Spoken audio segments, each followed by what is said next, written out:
She's not collaborating. She's actively resisting. Engage.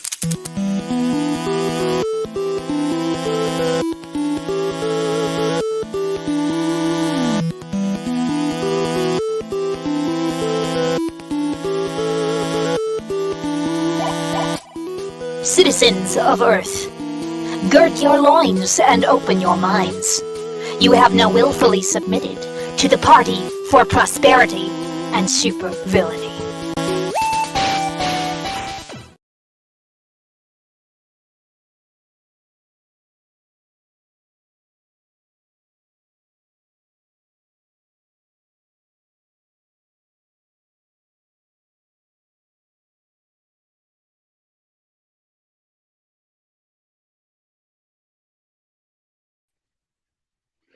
Hello, hello, and welcome to the 15th official episode of the Party for Prosperity and Supervillainy. You may have noticed that I am not the one that's currently on the screen. Some mysterious technology seems to have entered the picture, but don't worry. I am looking for a way to get her to step aside for just a moment. Hey, there we go. Look, it's me. I am known by many names, but today you may call me the Mad Hat Cat.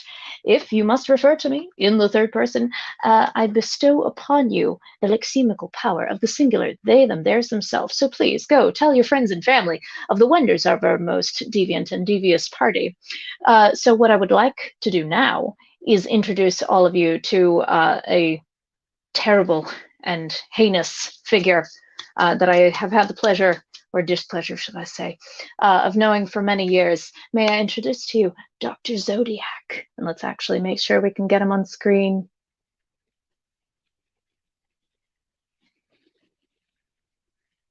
There we go. Okay, there we are. Wow, there's sound and visual. There's sound and picture. And like, you're center stage now. Oh my God, dear Lord. You put me there? God, I did. I am known as Doc Zodiac, mad cult leader, forward-looking visionary, and mixologist extraordinaire, here to show you light and truth, as I perceive it.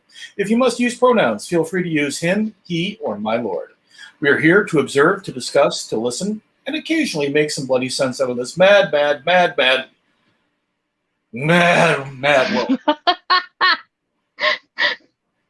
I'm sorry, I love that. That was just the read on that. I'm so happy with it. Today, I've got to hit the accents in different spots. That's just how it is. You gotta, just keep it fresh, keep it light. Yeah. Today is a prosperity episode in which subject matter is usually a little heavier.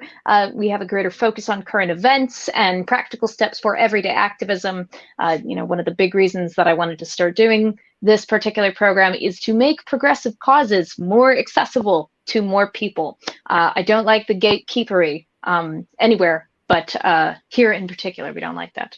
And at the same time, during all of this discussion and observing and listening, we're going to be trying to learn together how to healthily process the 24-hour news cycle.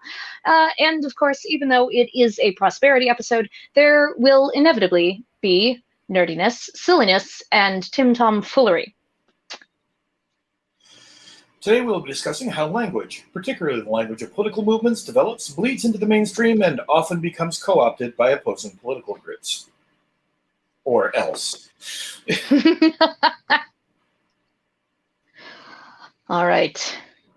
And thanks to a joke Zodiac made a little bit earlier today, there was no doubt, influenced by his martial arts training, we have decided to call this phenomenon, if I can scroll to it because my other computer is not playing nicely. Bam! Political language judo! Yeah! Hoorah! All right, let's get us back here to our dual layout because we like that much better. Much better indeed. I feel a bit better when I can actually see you in the conversation, I'll be honest. Yeah. I'm monkeying around with it. The billing period just completely slipped by me for StreamYard last week. So we get it for another month. Okay. We might as well monkey about with it, eh? Yep. Now, of course, if anyone knows a multiple platform streaming service, let us know because we will check it out. Yes. I have heard not great things about Restream, but I mean, I am open to suggestion, willing to try different ones, so long as they, provide stability, I think is the main issue. Fancy features are great and all, but stream stability is probably the main thing. So, of course, before we delve into this linguistic lunacy that is the political language Judo, or what we have termed it, we must take the time to remind ourselves that we are, in fact, fallible human beings, and that the party strives to, at the bare minimum, remain chaotic neutral. All rise and lean slightly to the left for the reading of the Party Manifesto. 1. Whenever possible, supervillains must treat others with kindness, civility, and respect. One never knows who they might be addressing and what sort of day they've had. Rule number 2, hate is hate and should be directed towards systems wicked and behaviors most foul, rather than toward individual persons and groups en masse. 3. Thoughtful deviation drives progress. Embrace your considerate deviance and let it guide you. Rule the 4th. That's right, I did it this time. Aha! Good. Supervillain! Your thoughts are your thoughts and can never be taken from you. Your words said aloud and your actions in the world have consequences. Choose your words and actions wisely. Rule 5. The party will not shun the ignorant, but willful ignorance is a crime of the highest degree, and rehabilitation must either be scheduled or performed on the perpetrator's own time. And finally, the devil's number 6. The party, much like Socrates, knows for certain that they know nothing for certain, and reserves the right to refine and amend its manifesto on an ongoing basis. So now we jump right into it. What the fuck is political language Judo, and what do we mean by that? What is this phenomena? Phenomena. Yes. So you've probably heard multiple stories from various news media about the right, and I'm using that in quotes here because, again, trying to remain chaotic neutral. And that does not mean I am a centrist. I am a radical leftist who likes to avoid making generalizations because they almost never seem to end well. But you've probably heard news stories from multiple media sources about the right co-opting language and tactics typically used by the left. So, me and Zodiac. And some other people. I mean, are they really worth mentioning? Yes, they are. We are but a teeny fraction. Please don't, as we like to say, it's an unofficial rule, but it's like sort of lingering in the margins in pencil of the party manifesto. Stand no one, not even your favorite leftist political figure. Don't do that. So an example of you hearing this kind of story, a really common one, is about the term canceling. Now, that particular word, there have been some really great videos within like the last year and a half about people tracing the origins of that term. And for the moment, it's been traced back to the 1981 song Your Love Is Cancelled by the pioneering all-black disco band Chic. Now, that term cancel and canceling and canceled eventually became somewhat common in AAVE, that's African American Vernacular English, and it kind of reached its peak usage on Black Twitter like in the 2000s, 2010s. And eventually it kind of became more well-known to and used by people in the mainstream. Then suddenly, in the 2010s, well, not suddenly, it was sort of a gradual thing. A lot of conservative speakers, as well as right-wing YouTubers and Twitter trolls, started mocking what they called cancel culture. And I feel like that they put the word culture in there. Who knows who first decided that was the good noun to stick on the end of that. But I feel like the word culture is kind of instantly inflammatory with folks in more conservative circles. Like they hear the word culture and they go, "What? What are you trying to accuse me of? Stop it!" Instantly hate it. Instantly hate it. And then there's a certain amount of xenophobia attached to that. No, outside of our culture, well, shit, Yeah, well, and the term culture and the term identity are so like intertwined and frequently used with each other. And if it's culture, then that means colorful, then that means queer, then that means deviant, then that means feminist, whatever we're particularly scared of that day. Speaking of folks like in the same conservative circles, in addition to like, ranting against cancel culture and like basically calling the left a bunch of bullies, they also started like personally asserting themselves to be victims of the cancel culture mob, or another good one besides cancel, the woke brigade. Now their tone ranged from like, I'm not angry, I'm just disappointed, could like trying to say like, I will be the bigger person here and I will take the high road. And it went like all the way from that to outraged and vindictive, as in like, I can't believe everyone's attacking me. I haven't even done, all I did was express an opinion. And like, obviously I'm being a little bit caricaturish there with the crying. I have to admit, despite my usual rules, I'm like, please don't attack individual persons, especially do not dogpile on them with tons of other people. Like that's not helpful. I don't care what you perceive them to have done.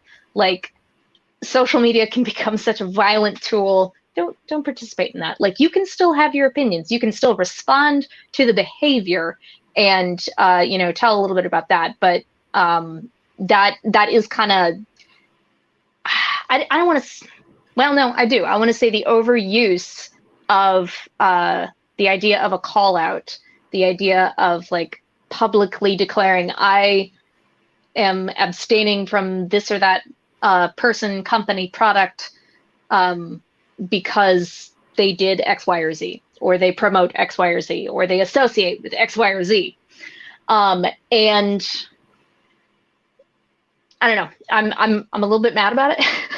I can tell. because like on the one hand, it's been demonstrated, like a public kind of abstaining of and like a large group of people abstaining from a person, company, or product, and like attaching that to some kind of political message it can be a useful thing, and it can work. You can create change, you can spur change with that, but it unfortunately is like anything else on the internet. It can go too far, which brings me to the next point of the suddenly becoming outraged and vindictive and claiming to be victims of the woke brigade and the cancel culture mob. The usage of that, it's still continuing to be used, and it bears a striking resemblance to the old classics. The anti-racists are the real racists, and this is, insert almost any progressive idea here, run amok. So like, okay, fine, you had a good idea, but you took it too far. And while there may be a little bit of truth to that, more often than not, it's a deflection tactic. It is a way to turn the argument over so that it still looks like there is a debate happening on this, and that, well, maybe it's just a matter of opinion. Maybe there aren't, acceptable ways to treat people, and it's just kind of, it's just kind of what you're feeling. It's just kind of what you're feeling. It's a personal thing. I think that also part of it is the idea of trying to negate the entire argument in and of itself. Sitting there and go, there is, and right now, of course, I won't remember the name of the YouTuber who does it. I'll look it up and put it in the show notes, but look up on YouTube the alt-right playbook. Oh, yeah, it's Innuendo Studios. Thank you. Just totally locked in my brain. Yeah. But they did. I frequently reference his how to radicalize a normie video. Yeah. But I believe that is part of the alt-right playbook series he does. Yeah. Sorry, go ahead. But one of them is always, but one of the things, and it ties hand in hand with the use of, excuse me, what I think of as linguistic judo is the notion of always being on offense. Mm-hmm. And always trying to find the next point to counterattack. And so by sitting there and actually abusing some of the terminology, such as identity politics, cancel culture, talking about racist being the real anti-racist being the real racist, Yep. these other things is an amazing, I mean, like seriously, it's a great piece of work from the George Orwell playbook, where you sit there and try to negate the meaning of a word or invert the word and turn it into something that is, where it becomes, instead of something where we can sit there and agree, okay, this is an issue. No, the actual term becomes an issue, and the actual means and methods of thinking about it are. And that's something. Well, and that is some truly villainous shit. Like getting people to doubt the meaning of words, and to basically take a thing that was already in existence, that was being used to oppose you, and basically stealing the tactic of that and using it against them. It seems to take a little while, but eventually, like, and it seems to be happening just like everything else with technology, on an ever increasing curve, where they pick it up. Folks in more conservative and right-wing circles, they pick up that language and those tactics faster, and it's a little more and more seamless every time it happens. And so it becomes a little less obvious that in the same way, like, you've got internet trends, internet memes, internet slang that eventually make their way into adverts. And at that point, everyone's like, oh my God, can you like be any more, what's the word, the kids, chuggy? That's what I was trying to remember last time. Could you be any more chuggy? We're done with the slang. We're moving on to the next one. Goodbye.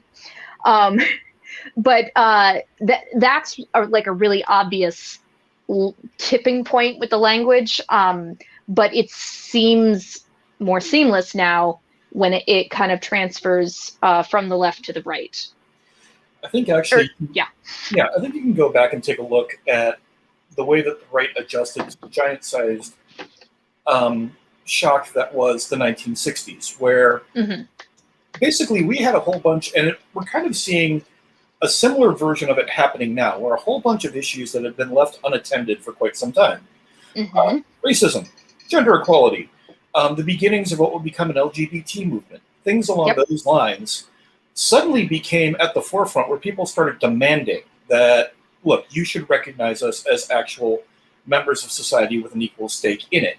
An immense amount of progress, and then a whole bunch of people realized, wait a minute, now we can use that energy of these people having moved into these spaces and now declaring, you can't call me fill in the blank, you can't do this.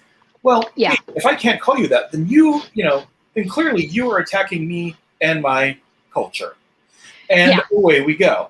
And to be perfect, you can go back to the onset of the 700 Club and Jerry Falwell, thinking of one of the first real conservative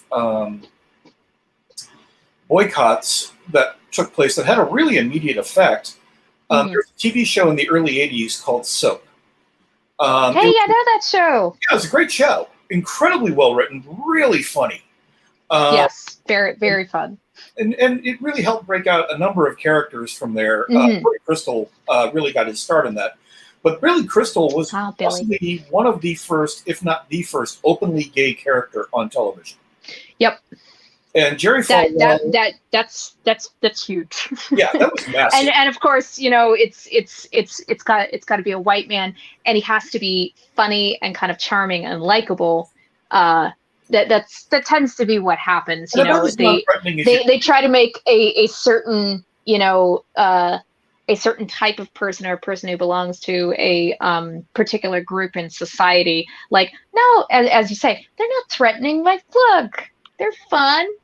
We can hang. What, but Jerry Falwell and the Moral Majority immediately just kind of lost their minds over the very idea of portraying a gay character in a positive light, because he was one of the most likable, certainly one of the most understandable characters in the whole show. And all of a sudden, they put together a massive boycott against ABC, and then ABC eventually ended up canceling the show as a result of that. Yeah, And how that's when many? they really started. And that's I guess when they it was really 4 got- seasons. Yeah, I think it was like 3 or 4 seasons worth of stuff that was going on there. And it was an ongoing fight about that for quite some time, but eventually they were able to, get the show yanked. Long story short, I think that was when they realized that they could, and being a child of the 80s, Mm-hmm. it became an ongoing thing of this kind of culture battle that was happening between the elements of the conservative right versus the rest of us who just wanted to have a good time, listen to music, and watch the movies that we wanted to see.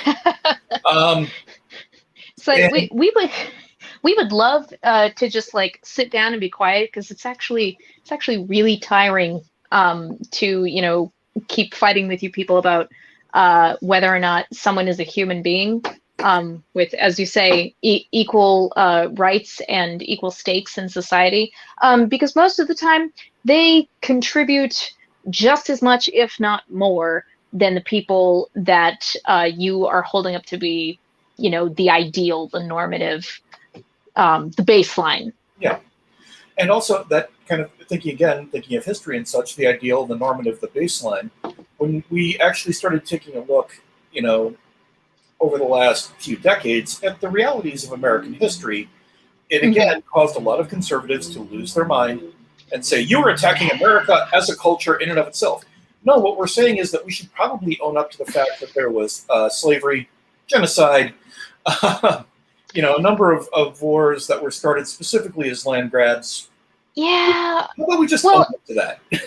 Well, and like I'm the beneficiary of all of this, so I can't bitch.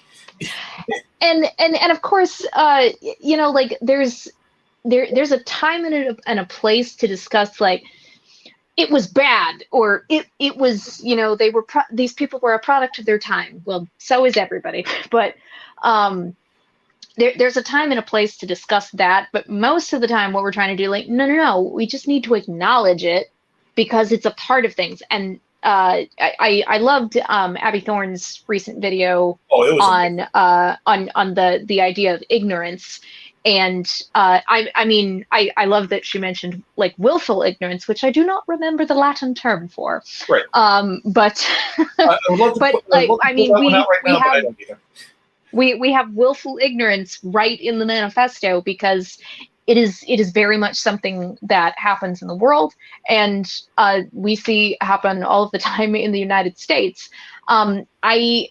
In my personal life, I'm kind of reminded of certain family members of mine who I totally, like, logically and also kind of emotionally understand why they are on like high alert to like take everything personally and be ready to defend themselves and lash back out and say, what about this? What about that?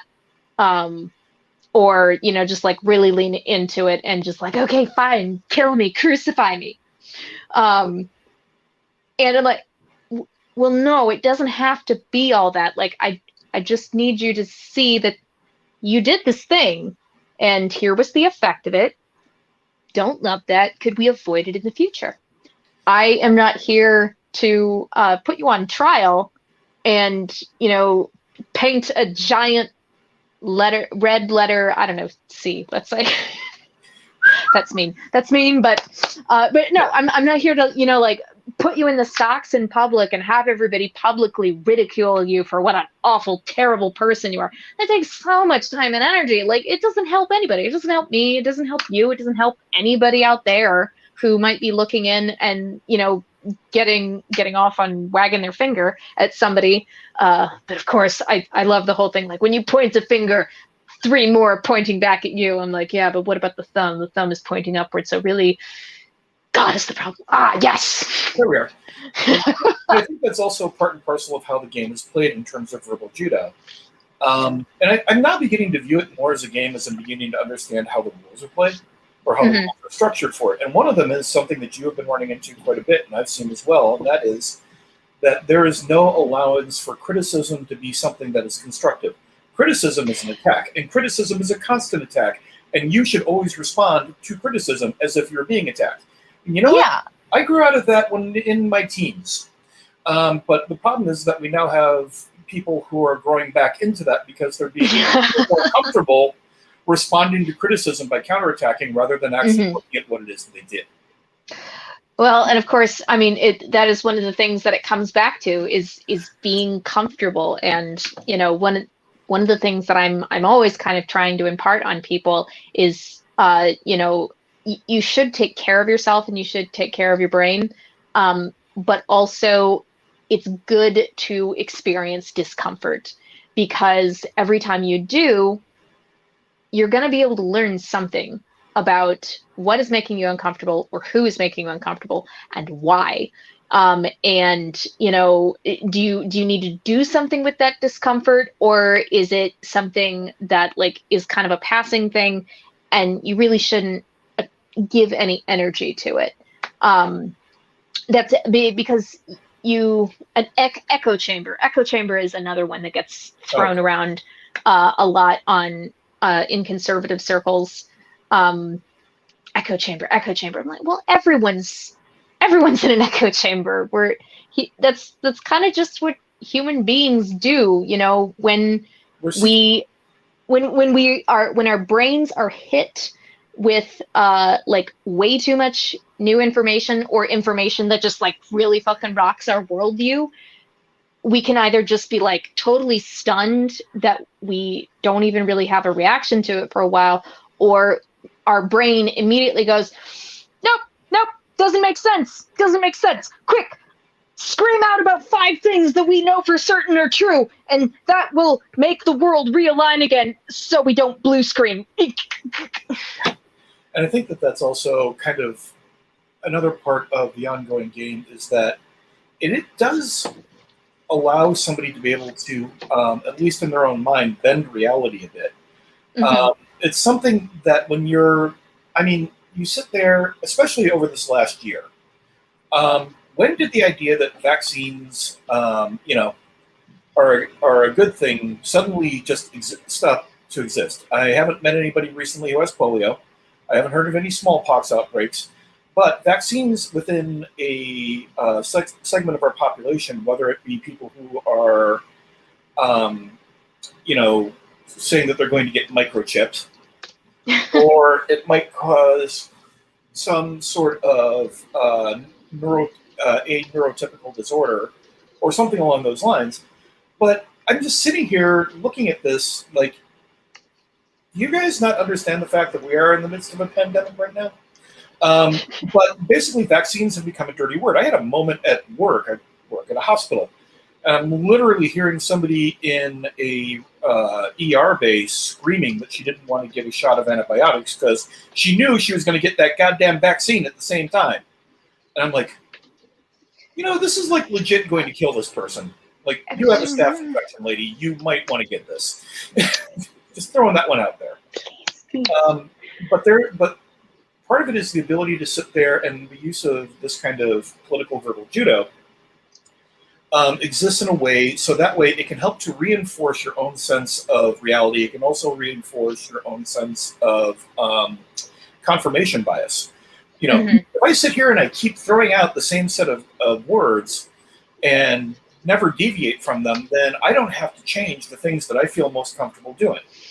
But on the other hand, stay here, my comfortable bubble. Yeah. I mean, there are a bunch of friends of mine who I genuinely love and respect who are kind enough from time to time to challenge me on an idea, and I've got to sit there and defend that sucker. And if I defend it successfully, well, then it was a functional idea. And if I can't defend it, then you know what? Maybe I should examine my own behavior. And people really are not big on this concept. Yeah, introspection can be difficult. I get it, babes. I get it. You kind of brought up a few times here, so I'd like to check on that little nugget.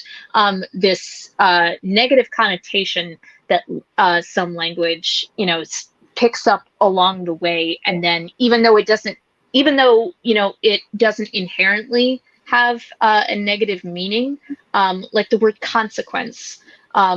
Consequence has a really bad connotation to it, because like, you must accept the consequences of your actions. Like, I mean, a consequence is basically just another word for a reaction, as in, for every action, there is an equal and opposite reaction. Yeah. It's just this thing happened. You performed this action. You said these words, and here is the result of you spreading that action / energy over here, and everybody else and everything else in the world bouncing back in response to it. It could be beneficial. It could be not beneficial. But it's the response to those consequences that have really framed the conservative argument about how it is you're not allowed to have free speech anymore. I don't know if anybody slapped Joe Rogan upside the head recently, but his comment this week is one that was absolutely worthy of him getting smacked upside the head. You know, suddenly did he do another one? Oh yeah. I don't listen to Joe Rogan. I don't have any particular opinion. But I know that recently there was something he said, I want to say about vaccine stuff, and he later said that was 3 weeks ago. That was weird. That was like dumb and tasteless of me. But no, what was this one? Something along the lines of, with the way that we're going, white straight men won't be able to speak anymore, was basically the frame of it. I mean, I'm paraphrasing. You can look it up. I saw the clip on the Philip DeFranco show, and to me, I'm sitting there and I'm like, here's the thing. You can say what you want. Here, let's perform an experiment. Here's a great way to examine how science. Yes, science. Very much social science at this point. I have an idea. Why don't you go walking into a bar full of 1% biker club members and proceed to announce that you're feeling that bikers are fill in the blank with insults here, and discover how quickly your words can have consequences. Golly gee.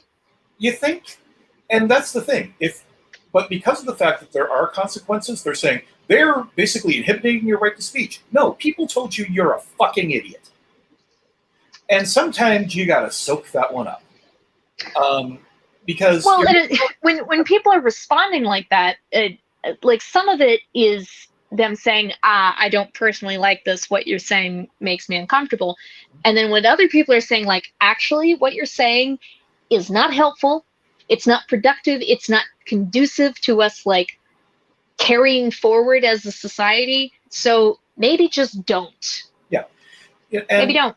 You know, just sit there and go, okay. So, for example, maybe it's just me, but if I go out there and I say something in the midst of a group of friends and it goes dead silent and somebody says, man, that was messed up. I kind of want to know why it was messed up. Not because I want to sit there and contest it. I want to know what landmine I was not aware of that I just tripped over. You know, I hang around with a lot of different varieties of people, and I am not aware of all the things that are happening within their, cultures. But as an end result, you do run the risk of opening your mouth, sticking your foot in it, and swallowing really hard.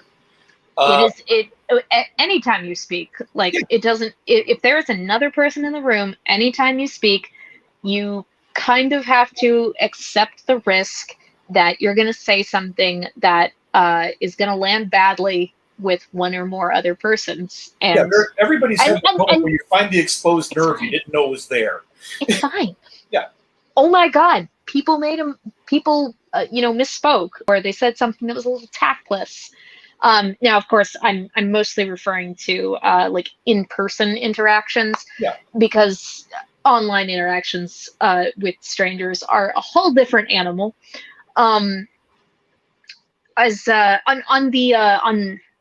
Oh gosh, you said something earlier that kind of piqued my interest, and it was bringing me back around.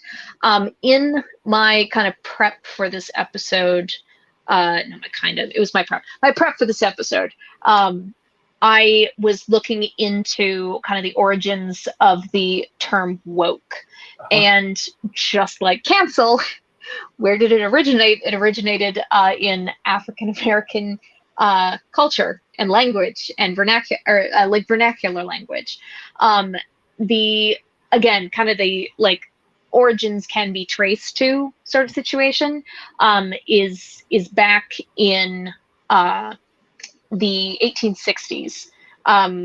It may or may not have been used, or not the word woke like we would use it necessarily, because it's kind of shifted over time, but current slaves, former slaves, black folks who had always been free, because they came over in kind of a different setting than being dragged over to work on a plantation. But the idea of being awake and staying wary, staying woke, it wasn't so much to like be aware and engaged with a particular political issue. It was basically be aware of the danger that white comfort and white prejudice, that those are dangers to you. So stay alert, stay awake, stay woke. That's kind of where it started with. There was also a movement of young men who were kind of rallying behind Abraham Lincoln when he was running in 1860, that called themselves the Wide Awakes. And unfortunately, most of what they had, or at the very least resonated with the idea of the abolition of slavery, but I unfortunately have not been able to find a whole lot as far as their motivations for that abolition of slavery goes, because back then, if you were against slavery or against the expansion of slavery, so the Union, the South, and then the new territories to the West, a lot of people were against the expansion of slavery into the Western territories. Yeah. And that was because they were afraid that these wealthy white slaveholders, specifically from the South, would buy up all that land and work it using slave labor, so that they would be kind of keeping the wealth all to themselves, rather than smaller like family farms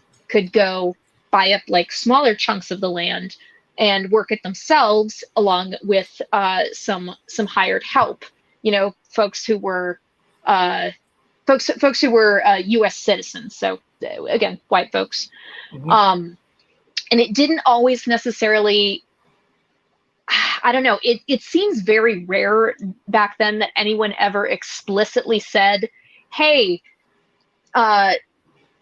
calling people non-human or subhuman because of the color of their skin, or any variety of their physical features, is wrong."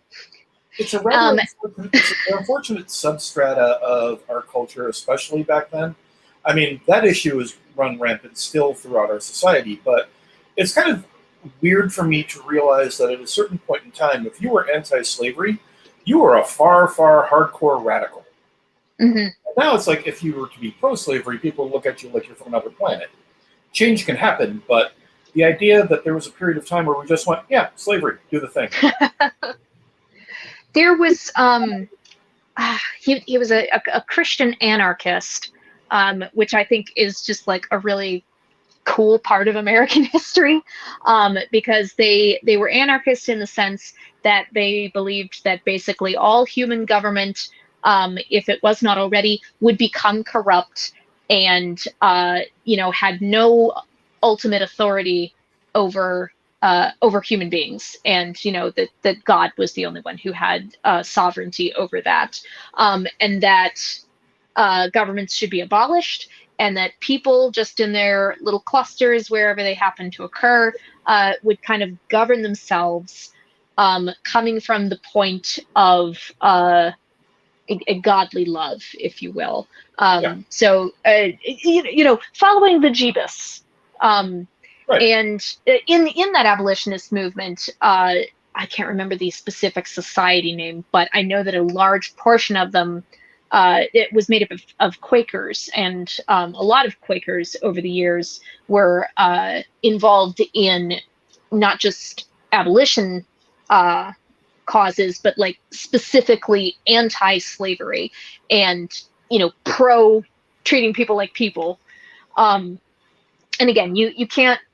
Even though I can't find anything specifically about the Wide Awakes and their motivations behind being anti-slavery, we can't, even if they had written a bunch of stuff down somewhere, they were busy being young men desperate for a political ideology.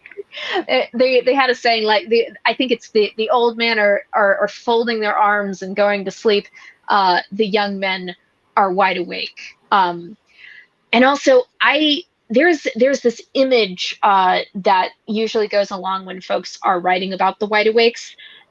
Something that was very characteristic of them. They all had like a dark cape and hat as part of the uniform. Eventually, they became kind of a paramilitary group, but also these torches that had like big swinging pots of whale oil on the top, and they would do like nighttime walks. When I was talking about Abe Lincoln earlier, when they heard him speak in 1860, he was speaking about the abolition of slavery and also the right of workers to strike.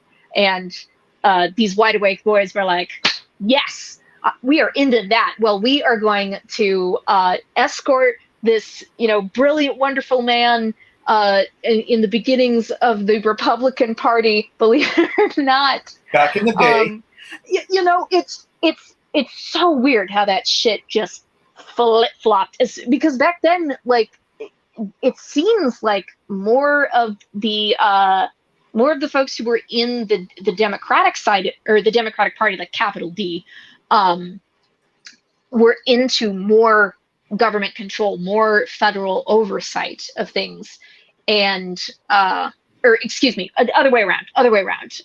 The Democrats were more interested. They called themselves the party of the common man, and they wanted nothing that wasn't explicitly laid out in the Constitution to be left up to the states. Period. Yeah. And then somewhere along the line, and that's just blocked. That's a side effect of time. Over a period of time, things will begin to change.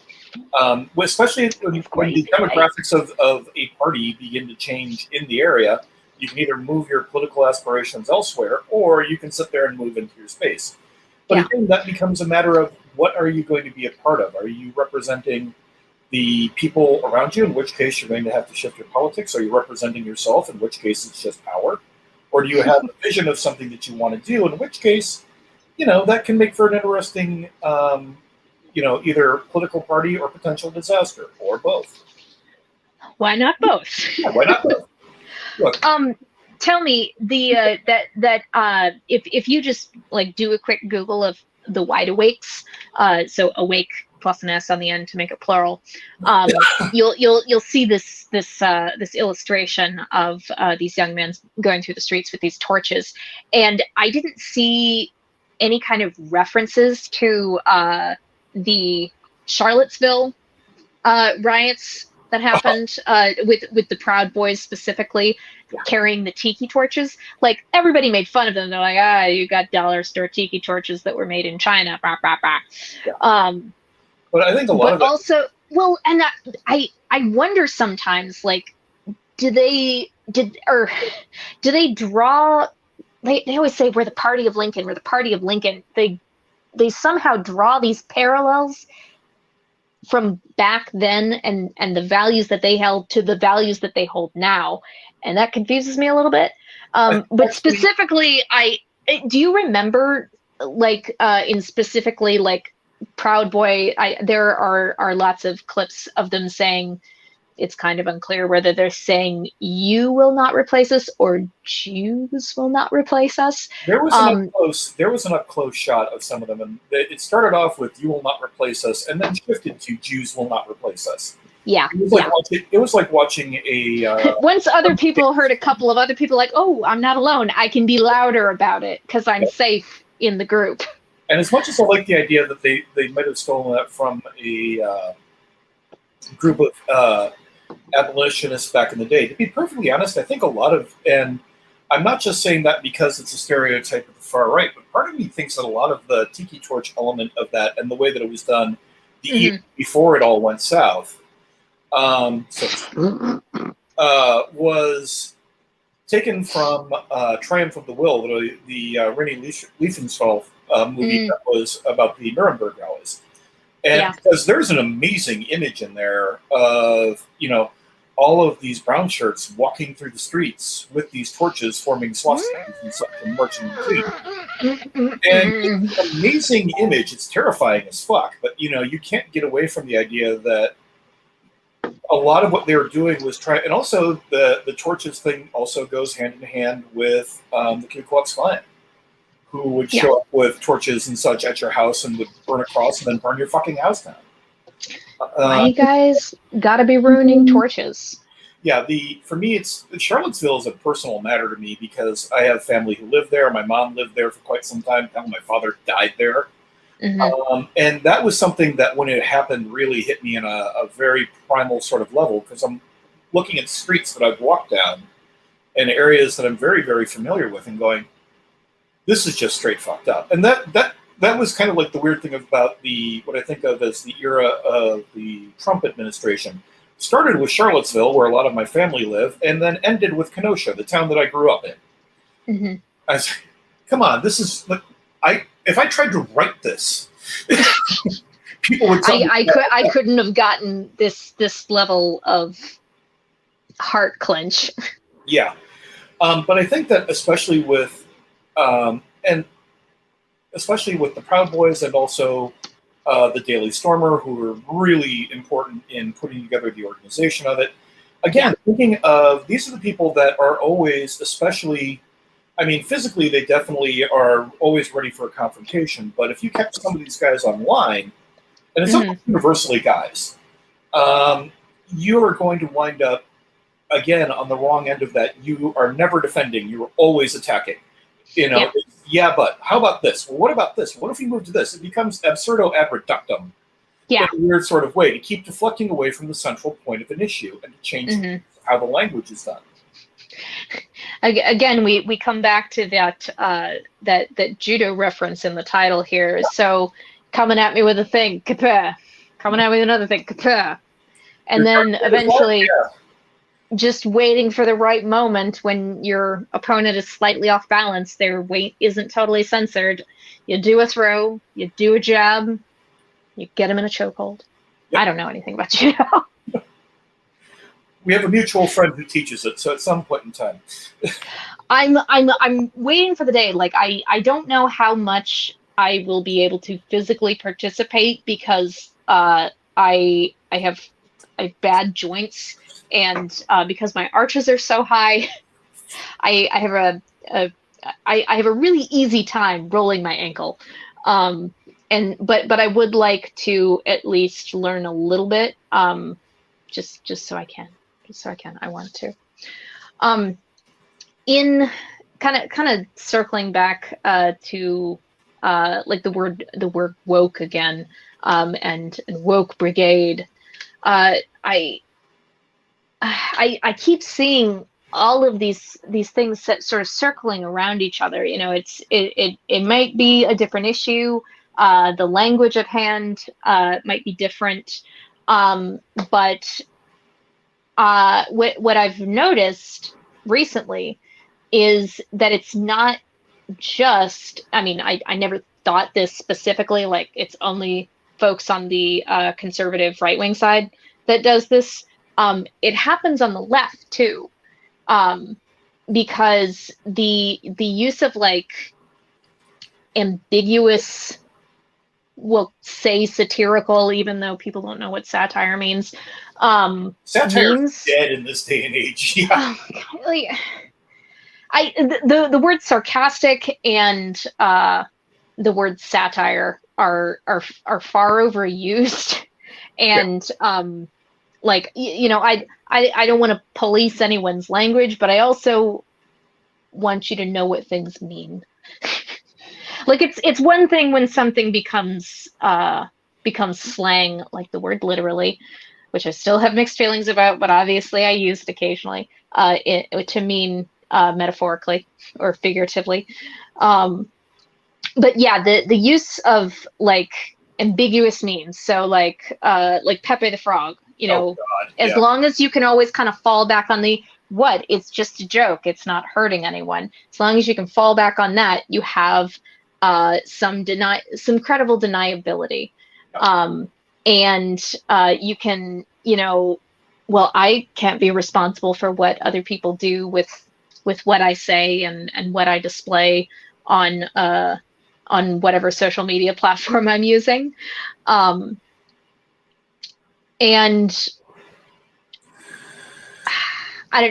the evidence that I can find all still generally shows that things like ambiguous memes, things like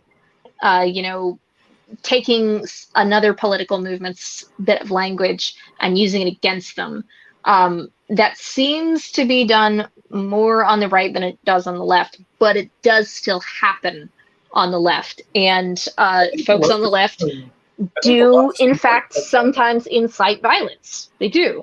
Yeah. But again, all the evidence that, credible evidence that is peer-reviewed and researched by a swath of journalists from various news sources. So, you have something of a consensus. It all still points to, generally speaking, the right is more incendiary. I think I pronounced that word correctly. Yes. And they are the cause of more violent acts, and I say violence both online and in the real world, because we're only just beginning to see just how much being on the internet all the time, and again that 24-hour news cycle, affects our brain chemistry, affects the way that we think about things, the way that we process information that's coming at us. When we turn it off, does it continue to affect us? We're only just kind of starting to dig into that. And so right now it's just the fucking Wild West. Yeah. Well, I think part of it is there's a really good history of the impact of, God, now of course I won't remember the podcast, but there was a history of the impact of 4chan and Anonymous, and how hacktivism revealed that there was a fair amount of power in the ability to sit there and put information out there. And then at a certain point, you had an element of that turned really hardcore to the right, or, we're sitting, got to the point of being against, a lot of what they felt were restrictions on free speech. Again, we're still back to speech versus consequences. Yeah.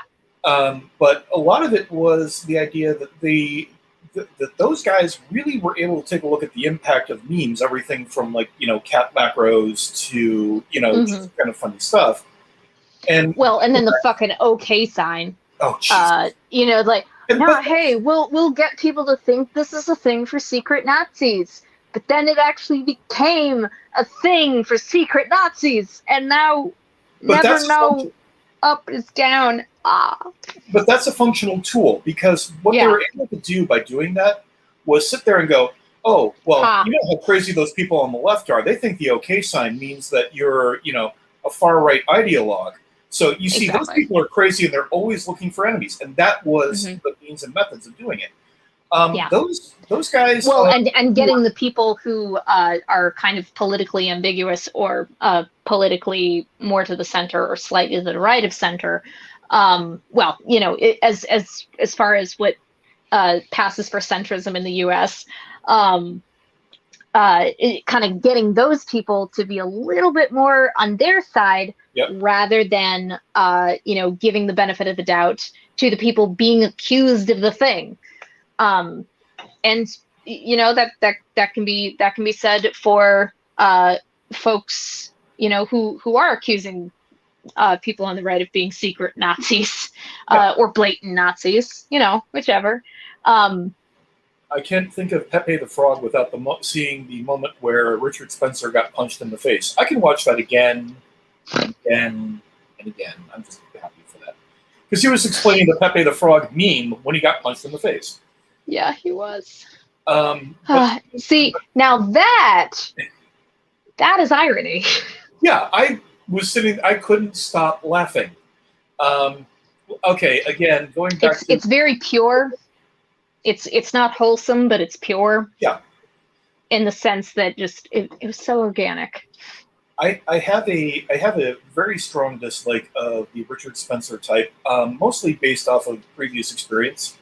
I used to work as a bouncer at nightclubs, and we had a very hard and fast rule of no skinheads, no Nazis showing up at our bar. The second you're here, you're out. There's another fucking thing. I'll hold on to that, but go ahead. Hold that. There was one time where basically there was always the one reasonable guy who was not a skinhead and wasn't dressed like them and going, it's okay, just let my friends in and everything will be cool. We'll all, it'll all be okay. Long story short, they came in 45 minutes later, there was a fight and I got stabbed. From that particular moment on, the Richard Spencer type has always been on my watch list. If you're trying to talk getting your rowdy right-wing Nazi friends into the bar, no, I'm throwing you out first. I might punch you in the face along the way. If that is just a matter of survival. It just happened. I don't know. As per usual, I say I do not endorse violence. If you happen to be in the right place at the right time, and you think it's a reasonable response, tread with caution. But do what you got to do. If there are people who are imminently in danger, and you can put yourself between the danger and them, do it. If you're able to do it, do it.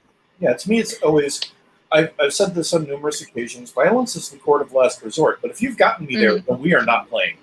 This is not exactly. Yeah. Anyway, the thought that you were going to have in the midst of all of this. Yeah, no, the thought that there was another fucking thing that got co-opted by fucking racist ass right-wing sons of bitches. Yeah.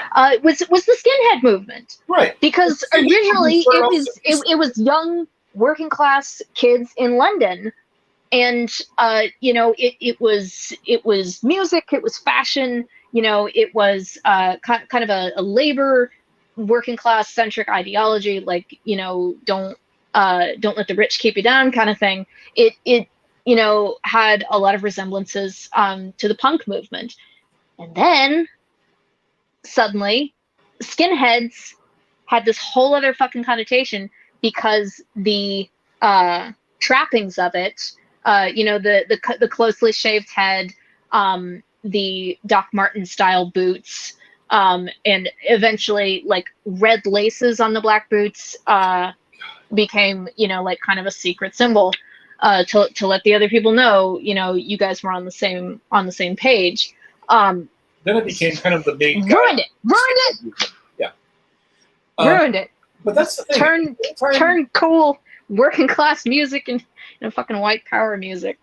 And that to me is something that I find particularly irritating, is that there doesn't seem to be anything that the right won't take there, especially the far right won't take and co-opt. Because, okay, the skinhead movement, punk, black metal, see, taking up, there's actually, I might ask you to link this in the show notes. I'm not often going to sit here and put together a piece of merchandise.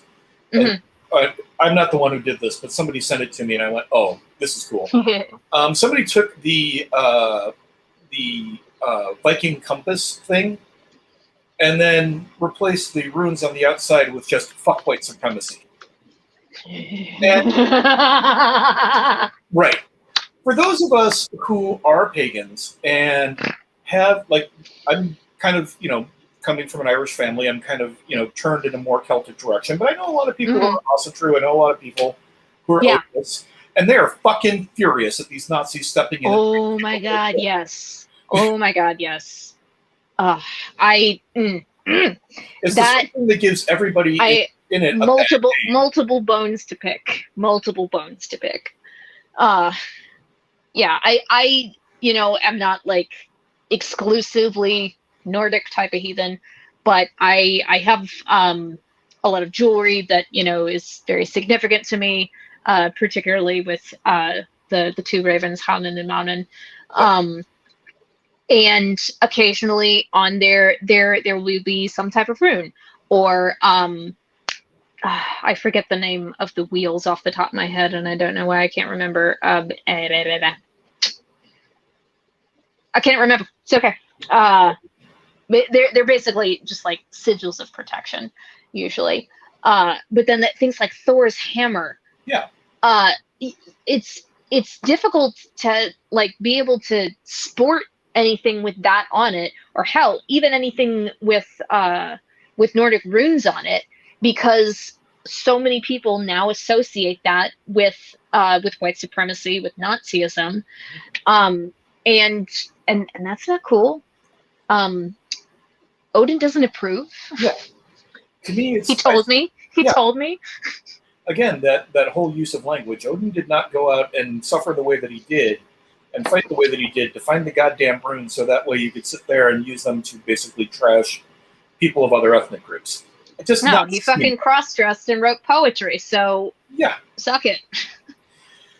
Yeah, to me, there's something about those. I was actually having a conversation with a friend of mine who is a huge death and black metal fan. And he's sitting there going, it's weird because now I have to spend a lot of my time, I'll hear about a band and I have to do my research and find out if I'm supporting a group of Nazis or not. And that's how badly it's gotten in the black metal, death metal world. And there's also an element of that. There's been an element of that. I'm a musician in industrial music. And there's been a few bands that have been flat out busted for having active members of like Nazi parties and such. Yeah. In there. Okay, fine. Actions, consequences. The pretty much the entire scene turned against. What is that, rule number 4? I think. Choose your words and actions wisely. Yeah, I mean, Han just put up a thing about ancient Vikings apparently traded with people across the world as far as Turkey, India, and North America. I mean, these are the people who were like, here's a boat, keep going until you see land, wherever it might be. So they had access to all very, very similar to Polynesian wayfinders in that sense. Yeah. But there's always that element of going out and traveling to find the next piece of things that you don't know. And that's something that I absolutely love about the Odinist and Viking culture. And I think that is something that unfortunately has become, again, co-opted by the far right, who are saying, we should be proud sons of the North. There is a weird, the one thing that I kind of wish, Natalie Wynn took down a lot of her videos from the early part of her... From her early days, yeah. And the transcripts still exist on her website, but at the same time, for a lot of people, it's not the same as in... watching a video is not necessarily the same for folks. It doesn't necessarily have that same visceral emotional reaction, but I completely understand why she did. I get it. I totally get it. It's painful for her. The only thing that I really wish that she had not taken down was her ongoing battle for quite a while with the Golden One. Oh God, that was so priceless. Seeing Natalie running through ContraPoints, you're still a degenerate, and there's not going to be a place for you in the ethno state. But I still like her videos and think are funny and cool. Yeah. And I kind of want to pay for a plane ticket for the two. I don't know if the two of them have ever met in person. Right. But I want to sit down and listen to that conversation. Oh my God. And I can see her totally doing something like that. Just, you know what? I'm in the place where the Golden One lives. You want to go out for a beer? Let's have a beer. We don't ever have to talk again after this, but for funsies. Yeah, let's do that. I mean, she offered to buy JK a beer, so and I think I'll buy you a beer and apologize for all the mean kids on Twitter. And again, actions, consequences. But to me, it's that element of, it's something that has, within some circles, gotten Natalie into trouble with some of the more, what I like to think of as extreme elements within our own movement of sitting down and going, well, why are you talking to these people? Because without communication, there is no conflict resolution. You either communicate or you conquer. Yeah, these are pretty much your options on conflict. So I'm sorry to say, capital T, capital L, the left. We are not conquerors. We are osmosisers. Yeah. We kind of move in. Hey, what's up? Do the thing. Yeah.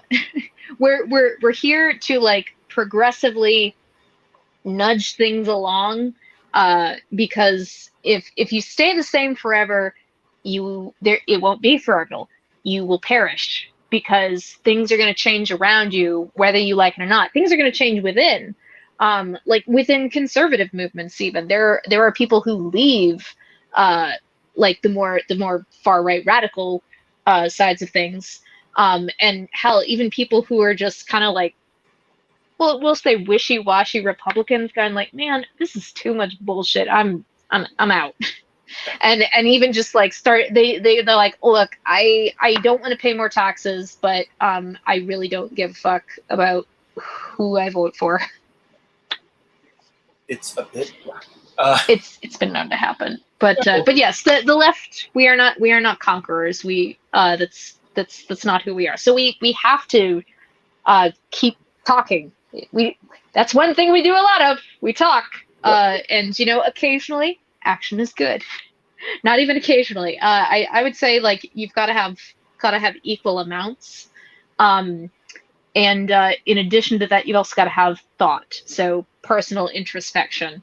But also, going back to the linguistic judo thing, a lot of what it is that is being done with what I think of as linguistic judo is that it's specifically designed to limit the actual ability to communicate. Mm-hmm. If I'm sitting there and constantly attacking, then I'm not listening.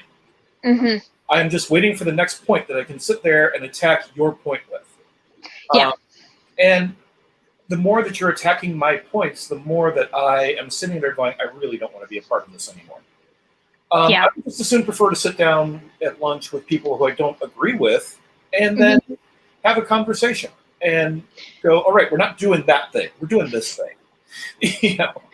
Just make sure you're eating with chopsticks, because forks and knives are too reminiscent of the instruments of war. So I think was that a Confucian thing? Yeah. That they switched to chopsticks because it was less violent at the table and promoted diplomacy between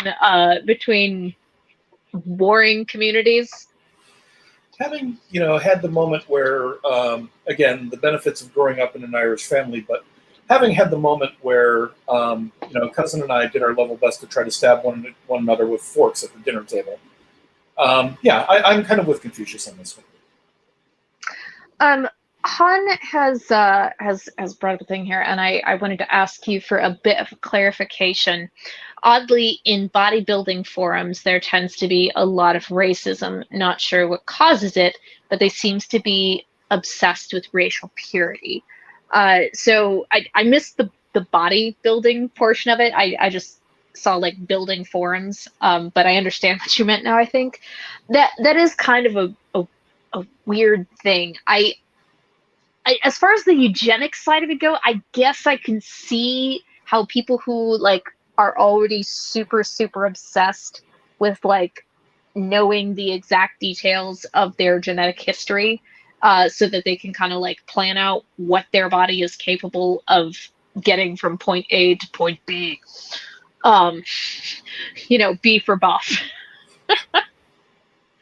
Or maybe point R for ripped. Yeah. Or what's the other one? Swole. That's the other one. Swole. Not to be confused with small. Small is different. What do I have? Do I have small friends? I have a small Totoro here. This is small. And do I have anyone who is swole? Skeletor is swole. You can't see it in his Lego form, but yeah, he's got some muscles. He got abs. I've got some of my favorite villainous friends in the background here. I know you can't really see them all. There's a little bit of a tangent. Steve Johnson in the background. Yep. He used to say things every time you walked past him, but then it started happening when no one was in the room, so we had to turn him off. I can understand it. We had to shut down the lab.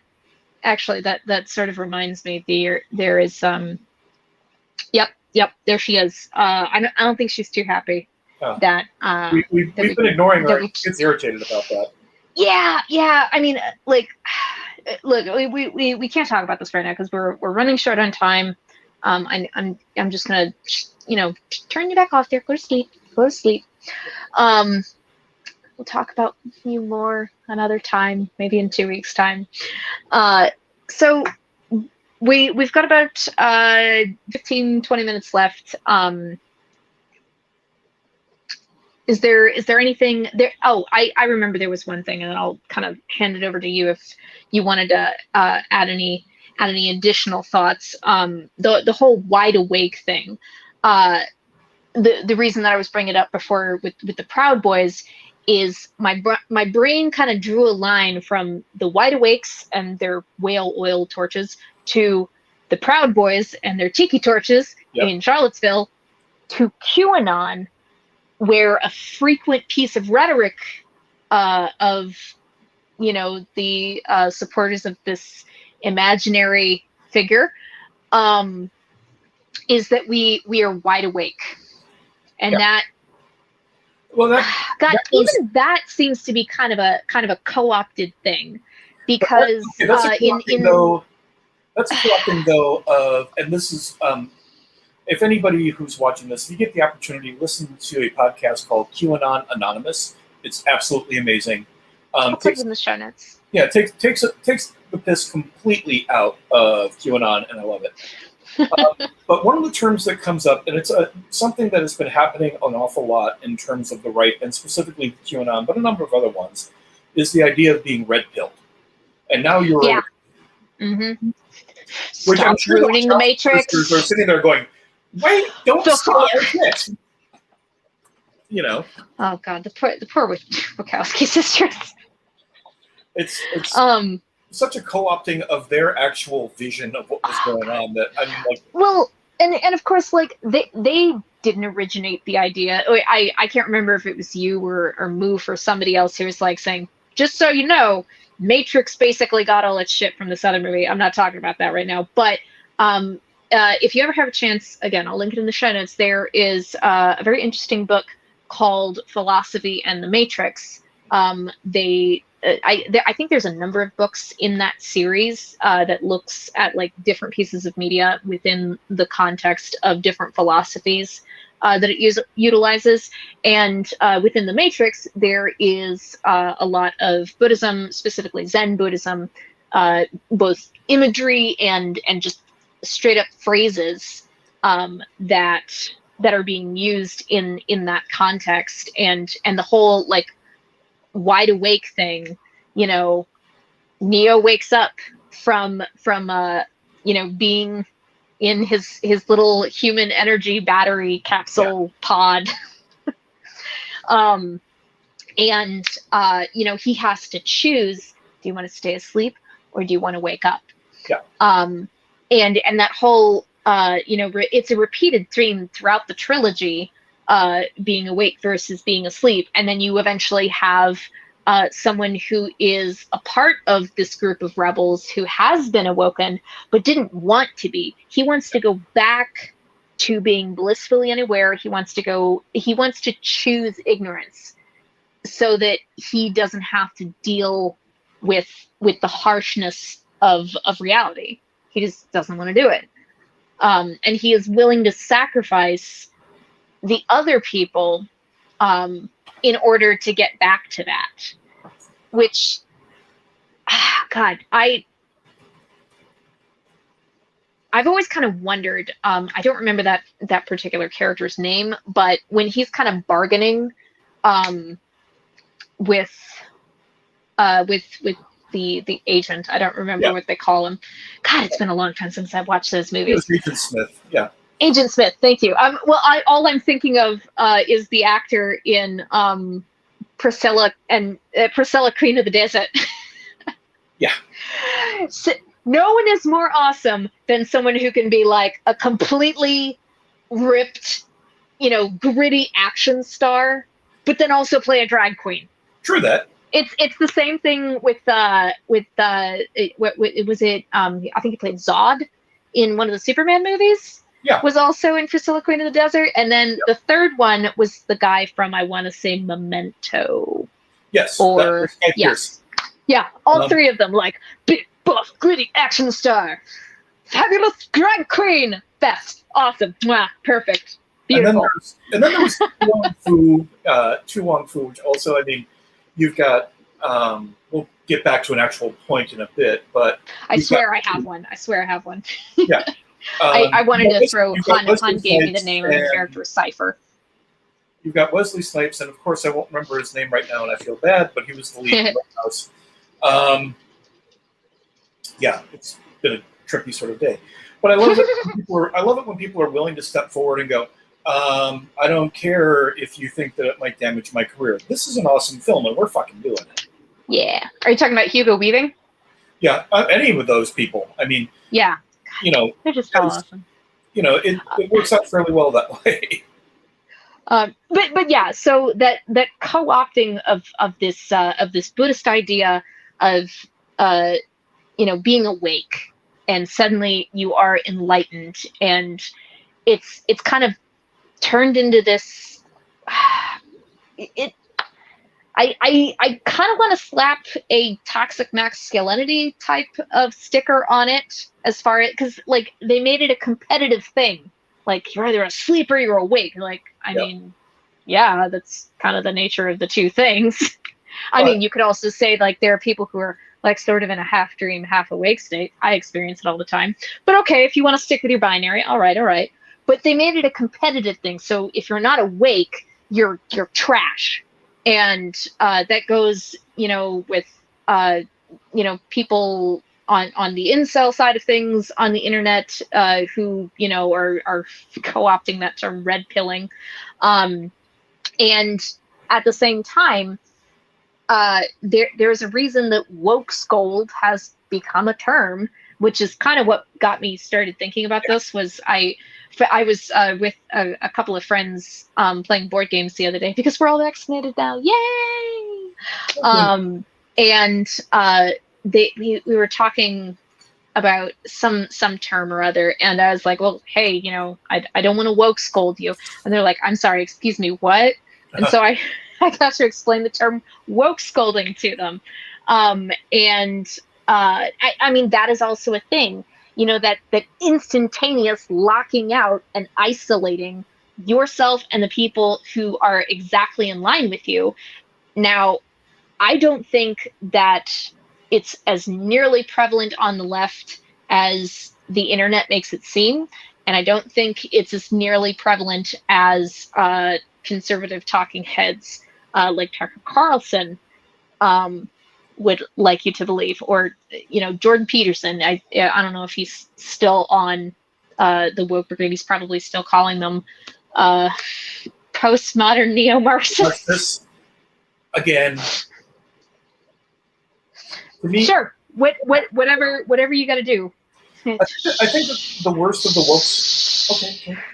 I think the worst. No, not you. That's something that Contra does in her video. Yes. When she's in the bath. That was the first ever video I saw of hers, and I'm just like, I have no idea what the hell you're doing, but I'm in. Okay. But I think the worst woke scolding is actually people who are actors in bad faith, who are like, hey, look, somebody is now in the midst of a controversy. Let's find how many things that we can sit there and hammer on someone, because that is the only way I will feel powerful in my life. I think that there are people who love to sit there and go, can we throw liquid oxygen on a fire? That seems like a good idea, right? Why not? Let's do that. Seems like fun. Yeah. We'll talk to Mythbusters and see if Jamie has anything to say about that. I don't know. After watching Lindsay Ellis's video and seeing that there's basically kind of like a list that some of these people have to go after various YouTubers, and I'm like, why would you go after, for example, Jenny Nicholson? Jenny's right? really sweet. No. Yeah. You want to talk about pure and wholesome, Jenny? Right. But there is an ongoing thing of, I think that there is another subculture that we could tear apart at some point. Mind you, we'll pay a price for this, but we're villains. What is the price of admission? Okay, yeah. Here we go. But I think that there is a subculture. I mean, it's pretty obvious that it exists, but there is a subculture within the internet that just exists to find something and then just point to it and then see how many people you can get to trash it just for your own entertainment. Mm. It's not a left thing. It's not a right thing. It's just a dick thing. And it drives me kind of insane to watch, to see the number of people who are doing that. Sorry, I'm responding to Han. He's telling me that Actually, I'm gonna make him need to go pee, and I can't tell if it's because like my mic is being shitty or if the way that I'm laughing is just. No, your mic has been fine. So. Well, that's good anyhow.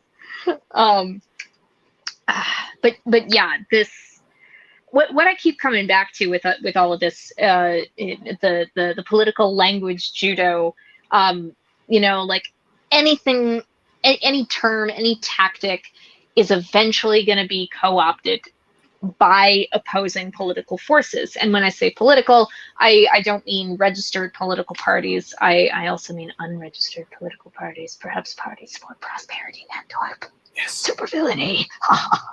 Let me tell you about but just like any yeah, like any movement really. I mean the word political is yet another word that has like a negative connotation to it. And to be fair, I was part of that group for the longest time because my mother and my grandfather would argue incessantly, and I still don't know to this day how he was like a staunch Democrat, and then my mother, and she's very proud of this, brought him over to the Republican side of things. And I'm like, I don't know how you got there. I think, were you just rebelling against your dad? All right, do what you got to do. Do what you got to do. You do, please. God, what was I saying? Oh, yeah, but yeah, political isn't inherently negative. It's not necessarily combative. Everyone has a politic. It's just a fact of life. Your personal politic is what you believe in, the values that you hold, and the way that you enact those values or don't in the world.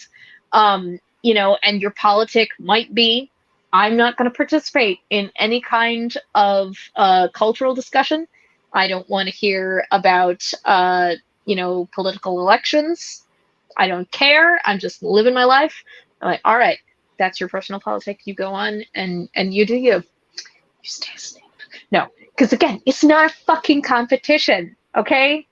And there isn't just asleep and awake, okay? There's varying levels, and we all like kind of go back and forth throughout our entire lives because we're always learning new things, and sometimes things happen in our lives, or the environments that we're in just kind of lends itself to us kind of shrinking back in, and we're just like Cypher. We want our will for ignorance back, okay? It's really fucking hard to deal with the fact that the world is so shitty. The world is on fire. It's full of goddamn Nazis. People are reducing women with uteruses to baby making machines, and they are treating people who don't conform to whatever the doctor said their genitals looked like on that day. The doctor may or may not have been drinking. We don't know. But, people who don't conform to that, whether that's in the way that they express themselves and what they should do with their lives, if that, graduates into having a gender identity that doesn't fit with what other people tell you it should be. Sorry, I'm getting lost. We all go back and forth with this stuff, and it's not a fucking competition to be awake. Yeah. And like as far as like language and tactics that are being used for progressive causes getting co-opted by the right, sometimes I think it's good to fight and say, actually, no, you're distorting what that word means, and you're also ignoring the context from which it arose. And woke and cancel are two of those words that I think you need the context from which they arose. They came from black spaces, and they came about for specific reasons, and you need to be aware of that, and you need to acknowledge it.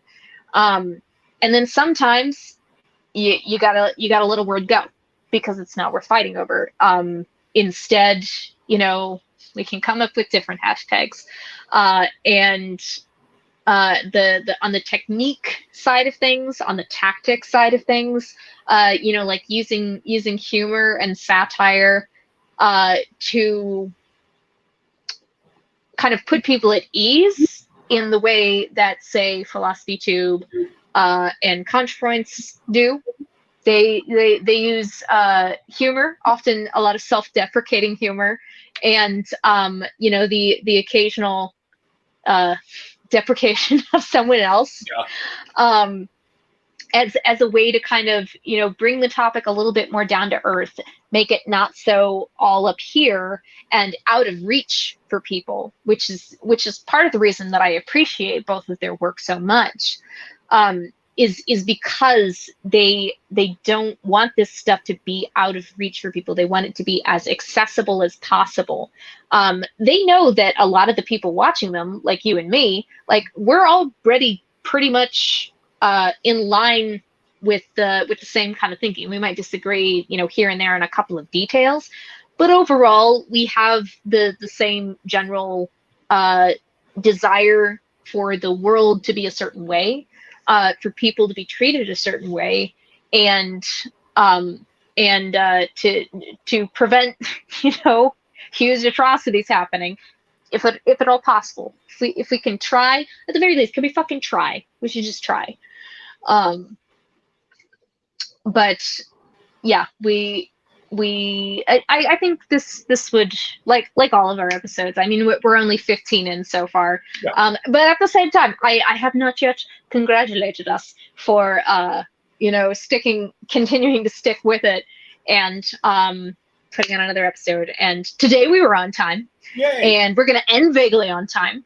And actually that brings me to another point. It is about that time, my devious darlings. Next week, there will be no episode, as I congratulate myself too soon. Because instead of me unleashing a horrific rain of kindness and curiosity and introspection on the world, I will be the victim of supervillainy. I am being kidnapped to an unknown location for the entirety of Memorial Day weekend. What lies in store for me, I know not. No. But whether or not I survive this dastardly plot, I will still be uploading a little something to tide you over into the following week, which will deliver unto you a popcorn episode. Be sure to join us, because we'll be talking about the best and the worst pets for supervillains, and I'm sure many other silly things, and eventually me gnashing my teeth and foaming at the mouth about capitalism will also happen. It is inevitable. Yeah. It is inevitable. There are 3 things in life that you can be certain of, even for those of us who are hardcore Socratics: death, taxes, and cat ranting about capitalism. Yeah. Doctor, do you have any subliminal messages that you would like to I mean, any thoughts? Any thoughts you would like to share before we sign off this evening? And again, that can be related to what we just spoke. I wanted to see if you had any additional thoughts and things linked to this topic that we might discuss in the future. We actually have it in one of the rules, but consider your words wisely. But also, when you're sitting there and somebody's driving completely nuts with their use of language, realize that what they're basically doing is imitating what they have been told is the best way to handle talking to you. So figure out ways to break into the game. Figure out ways to break the rules that they play at, and actually open up some real communication. So it's good to learn the rules, and then you can decide whether they are useful rules or whether they are rules that would be good to break, and to share with others why you think they need to be broken. It's the classic. I want to say it's a Miles Davis quote, but you learn the rules so that way you know how to break them. Very good. Very good.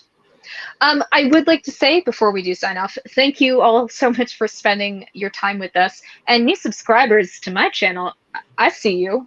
I see you creeping me up to 150. You cheeky little buggers, you. And that just tickles me pink, which is saying something because I really dislike the color pink.